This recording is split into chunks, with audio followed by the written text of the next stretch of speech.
Sing the wondrous love of Jesus, sing His mercy and His grace. In the mansions bright and blessed, He'll prepare for us a place. When we all get to heaven, what a day of rejoicing that will be when we all see Jesus. Okay, so chapter 3, around verse 8. Let's look, I guess, at about the first 4 or 5 verses.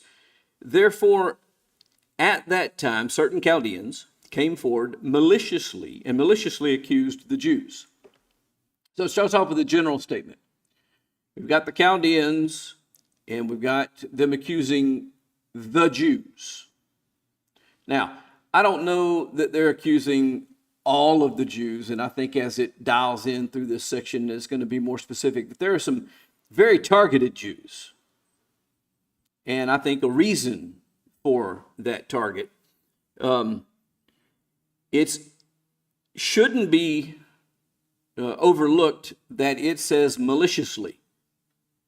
They have malintent, that they are trying to cause harm to these people. That tells you that their motive is not honorable. They aren't doing this because they think so highly of Nebuchadnezzar.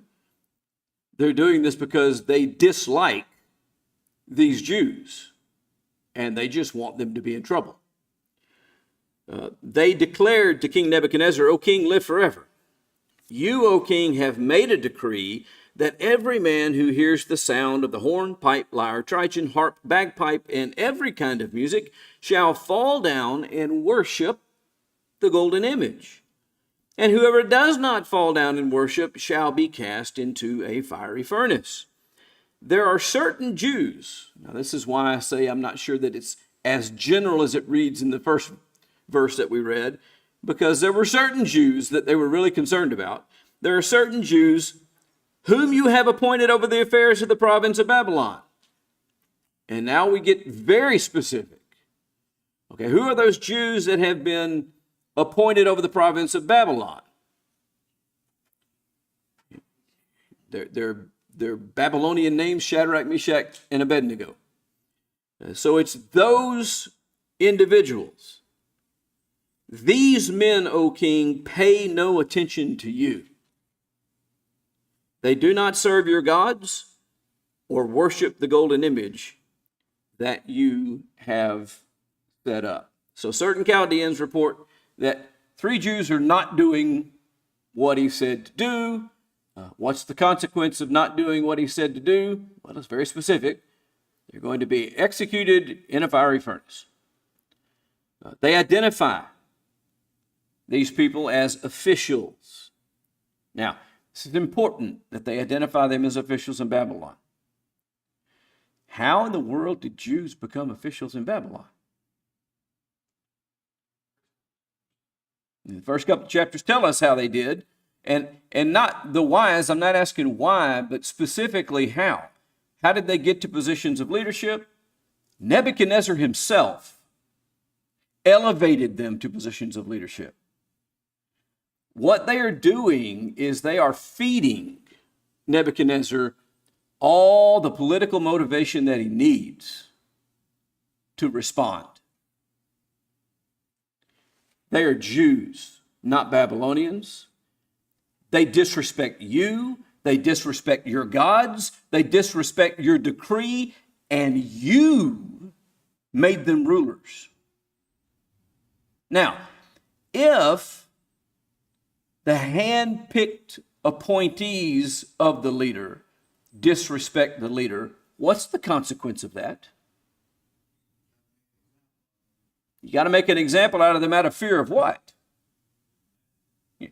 They're influencing your population. If your population follows suit with their influence, then they're working against you. Makes you look bad, makes you look weak, makes you look like you have bad judgment, whatever you want to look at it. What it does is it undermines your authority with the people, so you have to make an example out of them and show them that you're serious. And that is exactly what they're playing into. Politics has never changed. If you want to get your enemy in trouble, you go to the people in power and you suggest that they are somehow undermining their authority. What put Jesus on the cross? Those exact same tactics. The Jews who feared Jesus went to the Romans who were in charge and said, he is claiming to be king and taking authority away from you. And even though the Roman authority looked at the situation and said he's not done anything wrong, he went ahead and allowed him to be put to death anyway. Why? To keep the people happy and to keep the status quo, which was them being in charge. As long as Rome is in charge, then Pilate has a job. If the people rebel against Rome, what happens to Pilate? As the face of Rome, what's more than likely to happen to Pilate? What happened to the king and queen of France in the French Revolution? What happened to the Tsar of Russia in the Russian Revolution? What happens? Well, you cut off the head. And so as the face of Rome, it's Pilate that's going to feel the brunt of the angry mob. So I'm going to go ahead and appease the mob. But he tried to do it in the most political way possible by publicly washing his hands and saying, I have nothing to do with this. This is on you. But it couldn't have happened without his approval. And so that's what's going on. It's the same motivation, the same thing that's always motivated people. This narrative is showing a tension, a real tension that has always existed, that continues to exist, between faithful service to a king and loyalty to God. Even to this day, and even if you are not in an elected position or in an appointed position of power, rank and file people have an allegiance to their nation and their state and an allegiance to God. Our citizenship, therefore, is what?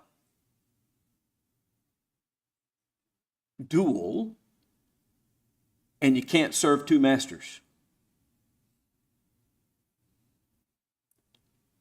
So that creates a tension.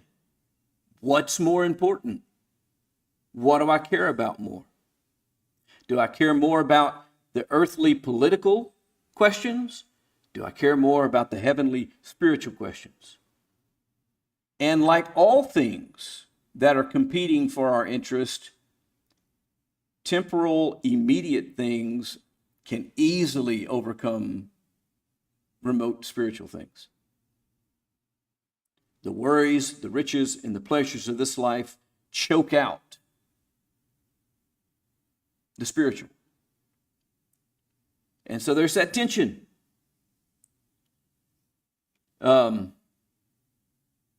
What happens when the faithful service to the nation conflicts with faithful service to God? God should come first. We see that handled appropriately in Acts chapter 5 with Peter and John, who, by the way, do not reject the idea that those earthly authorities have authority. You decide what's right to do, they said.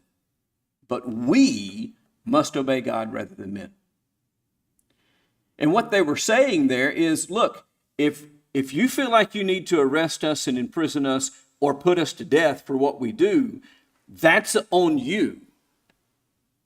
But we've got competing interests here, and we have to go with God over men.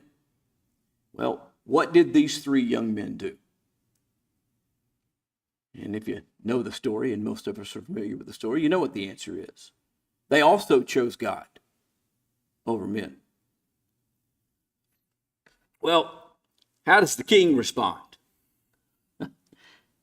Nebuchadnezzar, and let's just pick up the reading, read verses 13 through, about 18. Nebuchadnezzar, in furious rage, commanded that Shadrach, Meshach, and Abednego be brought. Now, he does something interesting. Look, he's angry. And that's actually apparently an understatement. It's qualified with the word furious, which implies that it's uncontrolled anger. But even in the midst of that fury, he actually goes out of his way to give deference to these three men. And look what happens here. They brought these men before the king. Nebuchadnezzar answered and said to them, "Is it true, O Shadrach, Meshach, and Abednego, that you do not serve my gods or worship the golden image that I've set up?" So first thing that he does is give them due process. He allows them to say, "Oh, no, that's not true," and argue their case. If you're ready, he doesn't really give them time to answer, at least not verbally. He doesn't want a verbal affirmation. What does he want? If you're ready, when you hear the sound of the horn, pipe, lyre, trigon, harp, bagpipe, and every kind of music, to fall down and worship the image that I've made, well and good. All right, if you're willing from this point on to openly do what I've commanded, we're good. I'm not going to do anything. Despite the fact that he had said anybody that doesn't do it, immediately they should be cast into the fire. It's been brought to his attention, or at least the accusations come before him, that they're not doing it. Rather than immediately cast them into the fire, he says, "I'll tell you what, I'm watching you. And the next time that the music sounds, if you're willing to worship, all is well and good. But if you do not worship, you shall immediately be cast in a burning furnace of fire. And who is the God who will deliver you out of my hand?" That, my friends, is the arrogance of Nebuchadnezzar at this point. And that also is the statement that shows the motivation behind the image. Who is God? Who is your God specifically? Now, keep in mind, back in the previous chapter, when we were given that interchange between Nebuchadnezzar and Daniel regarding this dream that he had, he's impressed with Daniel's God. He recognizes that Daniel's God can do things that even their gods are not able to do. And he wants that on his side, so he incorporates Daniel and his friends into the leadership of the nation, so that their God will have a vested interest in Babylon. But a short time later, exactly how long, again, we're not certain, but a short time later, he has built an image specifically to say, okay, your God's powerful, but not more powerful than me. And that's the kind of buyer's remorse that we also see a lot of times. In the modern world, what that looks like is very bold statements being made in social media. And then as soon as they go viral, follow-up statements trying to moderate the first statement. We call it what? Walking something back. They were walking it back. Well, he made this bold claim about how great the God of Daniel is, and then he realizes, wait a minute. Let me reassert my authority. Let me make it clear that I'm afraid of no one. Let me make it clear to everyone that no God can limit my rule. When I give a command, it is to be carried out, and there's the question, what God can deliver you out of my hands? Now, in fairness to Nebuchadnezzar, what gods were Nebuchadnezzar familiar with? The gods of the Babylonians, the idols of the Babylonians. Could any of the idols of the Babylonians control what Nebuchadnezzar did? No. So, in defense of him, his entire worldview was that gods were at his discretion, not he at God's discretion. Problem is he was ignorant of the living God of the Hebrews, the creator of all things. That's the problem a lot of people get themselves into. They see God through a very myopic view as being something that is created by man, rather than seeing God through the view that he is an eternal being that created man. And so that again is the friction, the very real life friction that faces every one of us every day of our lives. Where does our loyalty lie? What is really important? Is it man and man's thoughts? Is it God and God's thoughts? That's being set up here. Who is really the power? Who is really in control? Who really has, what's the word? Authority. Who do I really have to listen to? Do we have an answer to that question?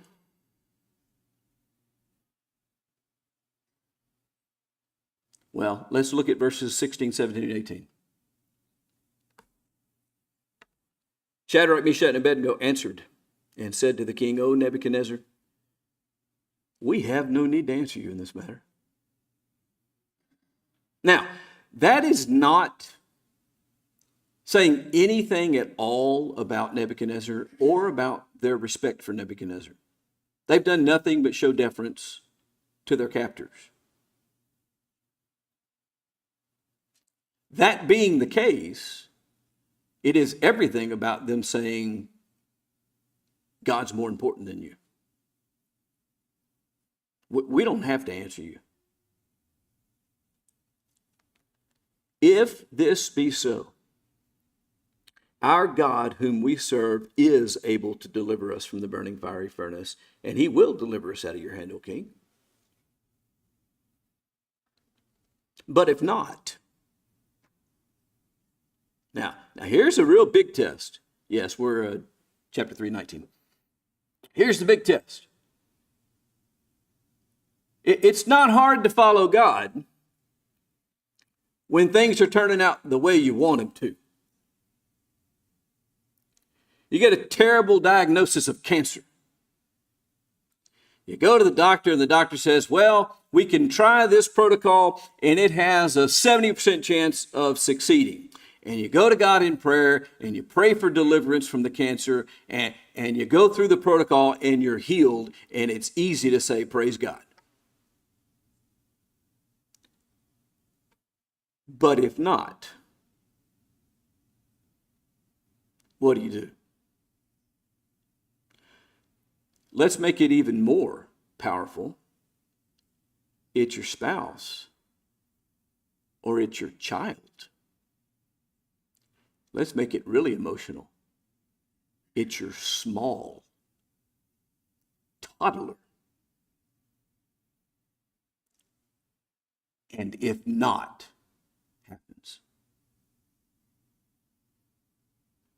What do? Listen to this. But if not, be it known to you, O king, that we will not serve your gods or worship the golden image you have set up. Look, our God is able to deliver us. We got a song about that, don't we? He is able to deliver thee. If by sin oppressed, go to him for rest. Our God is able to deliver thee.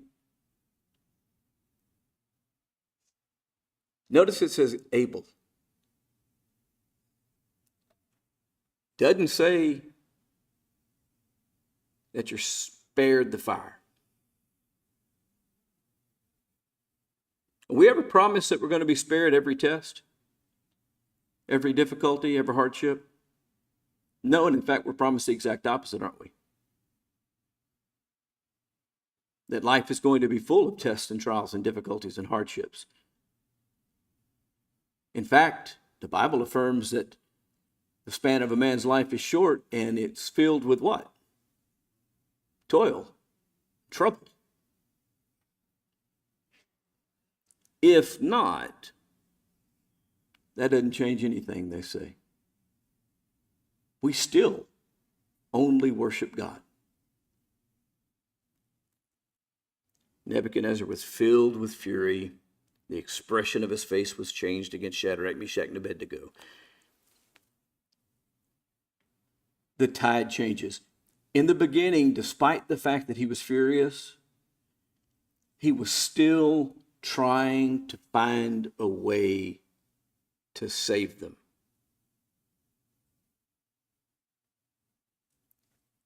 That's gone. Listen, there's a lesson in this too about mercy and about limits.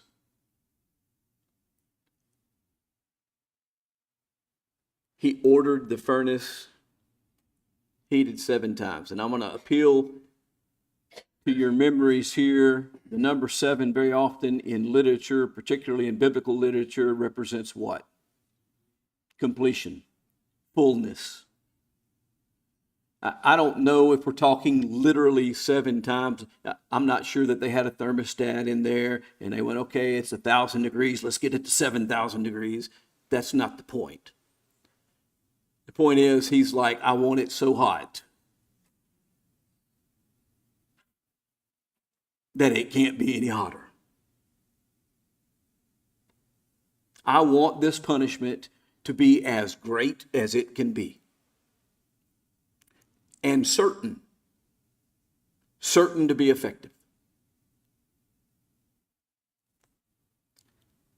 He ordered some of the mighty men of his army to bind Shadrach, Meshach, and Abednego and to cast them into the burning fiery furnace. A couple of things that are somewhat important here. They were bound. What does that matter? By the way, do we know how much they were bound? I don't know if it was their hands and the feet. I don't know if they were wrapped completely. I don't know. But what's the point of binding someone? To make certain that they can't escape. And not just that they can't escape, but they can't even do what? They can't even defend themselves. They can't stop anything. They can't protect anything. They can't fight off anything. They can't move.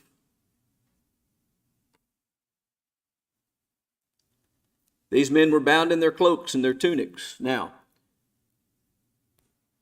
I can make an argument why it'd make more sense to take all that stuff off so that their skin has as much exposure as possible. I can also make an argument that leaving it on just makes it worse because the tunics burn.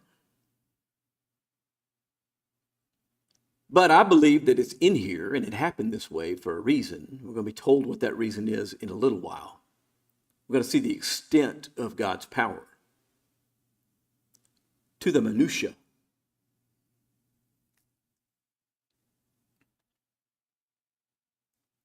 These men were bound in their cloaks and their tunics, their hats, and their other garments. I believe that ultimately it happened this way because they didn't take time to change them, to take them out of their clothes, to do anything like that. They didn't take any of that time. You'll remember Jesus was stripped and beaten before he was crucified. They took time to do that. They didn't take any time to do this. The way they stood there, immediately they were bound. They were thrown into the burning fiery furnace. Because the king's order was urgent and the furnace overheated, the flame of the fire killed these men who took up Shadrach, Meshach, and Abednego. Important detail. They weren't even in the furnace itself, but just being near the furnace, there was enough heat that it took their lives. What of the people who were cast into the furnace? Because the king's order, okay, I read that. Verse 23. And these 3 men, Shadrach, Meshach, and Abednego, fell bound into the burning fiery furnace. King Nebuchadnezzar was astonished and rose up in haste. He declared to his counselors, did we not cast 3 men bound up in the fire? They answered the king, true, O king. He answered and said, but I see 4, unbound, walking in the midst of the fire. They're not burnt, or they're not hurt. And the appearance of the 4th is like a son of the gods. Now, there's all kind of interesting imagery here. Yes, ma'am.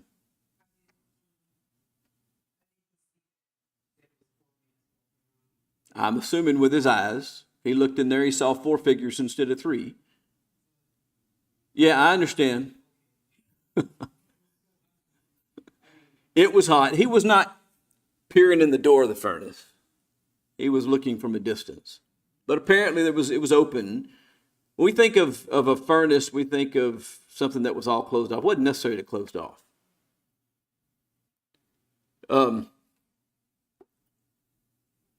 He could see. They went from being bound to being unbound. Any other aspect of life among men in which we go from being bound to being unbound? I'm sorry? Okay. You go from being bound in sin to being free. Who's the key? Christ. Children of Israel later would be bound in Egypt. They'd be made free. Who is the key? You start seeing kind of how were they made free? Well, there's a 4th individual that appears to be a son of the gods. What's son of God?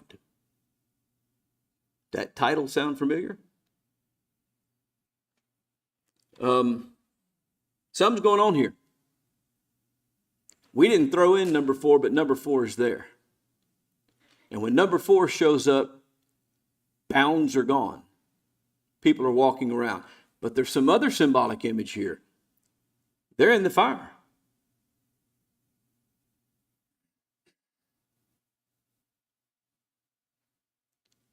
He didn't keep them from going into the fire. He kept them while they were in the fire.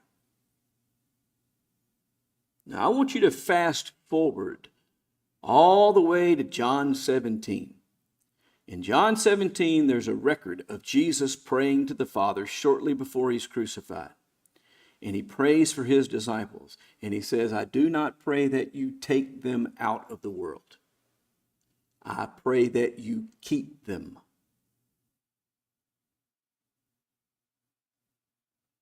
He doesn't take us out of the fire. He preserves us through the fire.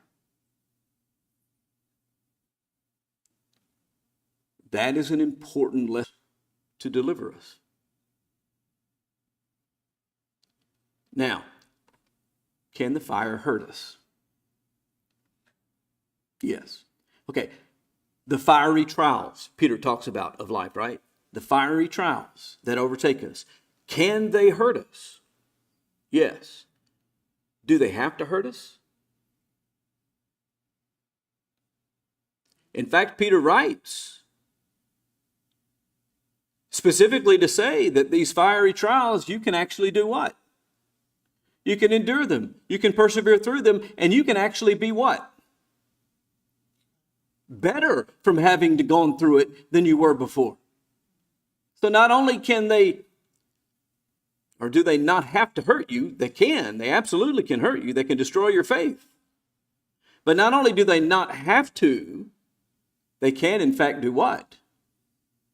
Increase your faith. How is that possible? How is it possible for me to, as James says, consider it all joy as I incur various trials? He says, knowing that the testing of your faith does what? Produces endurance. And you let endurance have its perfect result, which is what? That you may be perfect, lacking in nothing. It can build our faith and solidify our standing with God. He delivers us through the fire, and the way that he does that is by making it so that the fire doesn't harm us. That was the intention of Nebuchadnezzar, right? For the fire to take their life. Instead, because of their attitude toward God, their attitude toward God's authority, their attitude toward themselves, and not thinking more highly of themselves than they ought to. By the way, they could have easily done that. They were one of only a small handful of people who had come out of the destruction of Jerusalem and Judah and benefited from it. They were living like kings if you'll allow the pun. And they literally were. They were being kept in the palace. They were being fed from the king's table. They were getting all the best clothes and all the best education, given positions of authority and power. What does that do? When you take a young person and you put him somewhere and you give him the best that the world has to offer and authority along with it, what happens? I'm sorry? It goes to their head.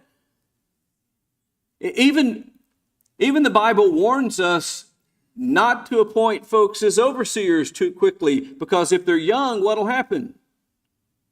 They might become puffed up, arrogant, start thinking more highly of themselves than they ought to think. Apparently these men didn't do that. These men stayed grounded to the point that they said, look, you want to know what God can deliver us from your hand? Our God can deliver us from your hand. But even if our God doesn't deliver us, we're still going to remain faithful to him. And we can't worship any other gods, regardless of what you say and do. They had every earthly motivation to think they were something special, but apparently they withheld from doing that and remained confident in God and God alone, viewing their success not as something that they had accomplished, but something that God was accomplishing through them. That's a very different thing. Nebuchadnezzar came near to the door of the burning fiery furnace. Clearly it's starting to die down to some extent because he's not burned by the heat. However, I will say this, the fact that men had just died from being near the mouth of the furnace and Nebuchadnezzar had come near to the door at this point indicates just how curious he was about what was going on. He put himself in danger to try to see better. He declared, Shadrach, Meshach, and Abednego, servants of the Most High God. Wait a minute, now all of a sudden their God is back to being the Most High God.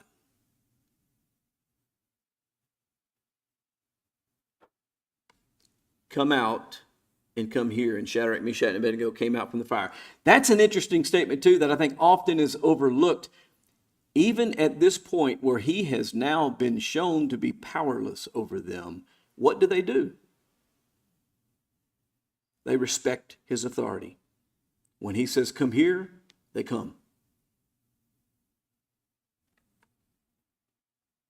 Make sure I'm covering everything that I want to get covered in this. I will mention that this is interpreted by some as what is known as a Christophany, a pre-incarnate appearance of the Christ. I kind of fall in that camp. I'm convinced that that is who the fourth person was. Other people who argue it was just some angel don't know that it can be definitively proven one way or the other, but I think there's a consistent pattern through the Old Testament where things happen and there is a person that in one verse is called an angel, that in another verse is called God. Angel simply meaning messenger. And the person of the Christ who would become Jesus when he was born in the flesh functioned as a messenger. He brought the word of the Father to the world. The book of 1 Corinthians credits him as being the one who provided the water and the food for the children of Israel in the wilderness. That rock that followed them, the rock was Christ. I'm persuaded that there's a really, really strong argument that can be made that this is a continual reappearing of the person of God who would become the Christ. Even at this point before he came in the flesh. I think that's the only thing I have in my notes here that I didn't cover in what I was saying. Let's go on. So Nebuchadnezzar came near to the door of the furnace, and he declared, Shadrach, Meshach, and Abednego, come out. They came out from the fire, and the satraps, the prefects, the governors, and the king's counselors gathered together and saw that the fire had not, the fire had not had. I hate using anyway. The fire had not had any power over the bodies of those men. There were some men that it clearly had power over. It consumed them without even going into the furnace. These men went into the fire, and it had no power over them. To what degree? That becomes a question. I mean, if someone lives through it, you can say, well, it had no power over them. But listen to what it says. You want to find out to what degree. The hair of their heads was not singed. Raise your hand if you've ever barbecued over a charcoal grill fire and started that charcoal grill fire and maybe waited a little bit too long after putting a little bit too much charcoal lighter in there and had a big. Ever had the hair singed on your arm from lighting that fire? Doesn't take much. That's not a big enough fire to really do any serious damage to you. At worst, you're going to get maybe a first-degree burn from a flash fire like that, at the intensity that something like that would be. But you can lose all the hair on your face. Eyebrows going, eyelashes going. You can lose all the hair on your arm because hair singes pretty quickly. But their hair wasn't singed, and their cloaks. Remember, I told you the cloaks would come into the discussion. The cloaks were not harmed, but beyond that, here's something even more important. Anybody ever been in the house where somebody was barbecuing? Not you, you're inside. They're out tending to the fire, taking care of the meat, doing all that, and then they come in. What do they smell like? Smoke. Not only was their cloaks not harmed, no smell of fire had come upon them. They were thrown into the middle of the fire. Not only did their stuff not burn, it didn't even smell like smoke. I would posit that the people who started the fire and tended to the fire smelled like smoke. But they didn't. How much control does God have? Now, understand, he's making a point. Nebuchadnezzar has just elevated himself into the place of God and said, what God is there who can stop me from doing what I want to do? God says, watch me. And this is the degree to which he does it. Not even the smell of the fire could affect them. Yes, sir.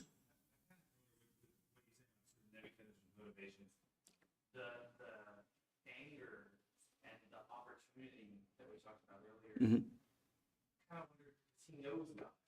He knows that God can probably do this. Maybe he's hoping these three guys will just bow down and worship because I don't actually want to go up against that I have to put myself against. You know? Yep, I understand, and that is that's a valid consideration for the benefit of those that are online.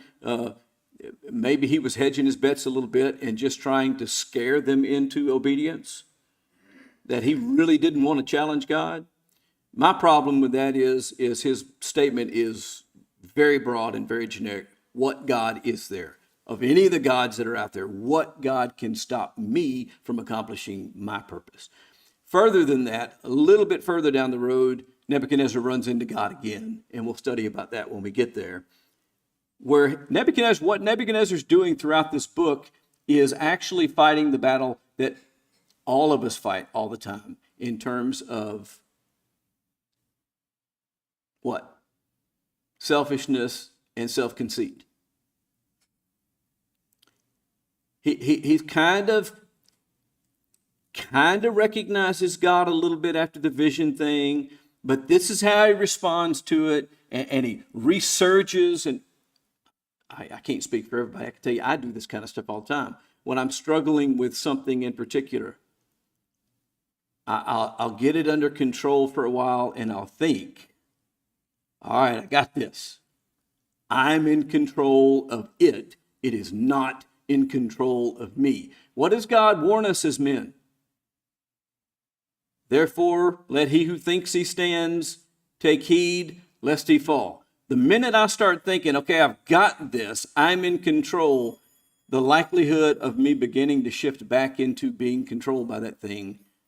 And one of the mundane illustrations that we could use is our use of food, for instance. We overeat and we get overly rotund and overly healthy. Use that word accommodatively. Then we go, wait a minute. I tell you, about 6 years ago, this actually happened to me. This exact thing happened to me. I got up, I walked into the kitchen, I got something to eat, I went back and sat down, I started to eat it, and I went, I'm not even hungry. Why am I doing this? And I said, I am not going to do this. And I went and put it back away. And there are days that I'm really good at that, and there are days that I go, yeah, no, I shouldn't eat this, but I'm going to eat it anyway. And then usually after I eat it, I go, boy, that was a mistake. We have that ongoing struggle all the time. We understand mastering it at times and then being mastered by it at times. And that's why people tend to yo-yo when they diet. This is just that same thing on a much grander scale, having to do with self-conceit. I don't matter at all. God's in control. God doesn't matter at all. I'm in control. And we vacillate somewhere on that scale in between those two extremes. And I think, personally, that's what Nebuchadnezzar is doing here. He is now saying, wait a minute, this is making me look weak, and I don't want to look weak. I am strong. And so he's reasserting himself. But I acknowledge that the other view could be possible. I just don't think it is from the way that all the reaction is, especially when he finally says, clearly, your God is powerful. Blessed be the God of Shadrach, Meshach, and Abednego, who has sent his angel and delivered his servants who trusted in him and set aside the king's command. You notice how he says that? Your God that you trusted in set aside my command. Yielded up their bodies rather than serve and worship any God except their own God. Your God delivered you, setting aside my command, because they were willing to yield up their bodies and not worship any other God. Revelation chapter 2 and verse 10. Anybody remember what it says? Be faithful even unto death, and I will give you a crown of righteousness. There's the basis of it right there. They yielded up their bodies rather than serve any other God. Therefore, I make a decree, any people, nation, language that speaks anything against the God of Shadrach, Meshach, and Abednego shall be torn limb from limb and their bodies laid in ruins, for there is no other God who is able to rescue in this way. Do you hear the arrogance actually starting to peek through in his statement already? Okay, I concede that their God can do it, but none other can. Now, what he's ultimately saying is, I'm the most important man on the earth. But that one particular God has power over me to stop me from doing what I want to do. The king promoted Shadrach, Meshach, and Abednego in the province of Babylon. So he promotes them again. He gives them even more responsibility and more position. Now, has he been converted to God? No. He has not been converted to God. We shouldn't think that way. I got to stop Lord willing, we will begin next time in chapter 4. These questions, if you're interested in them, are going to be in the back. If you raise your hand as I'm walking out of the room, I'll pass them out to you now. These are just objective study questions that you can do while you're reading chapter 4 to prepare for our discussion, if you're interested. Sing the wondrous love of Jesus, sing His mercy and His grace.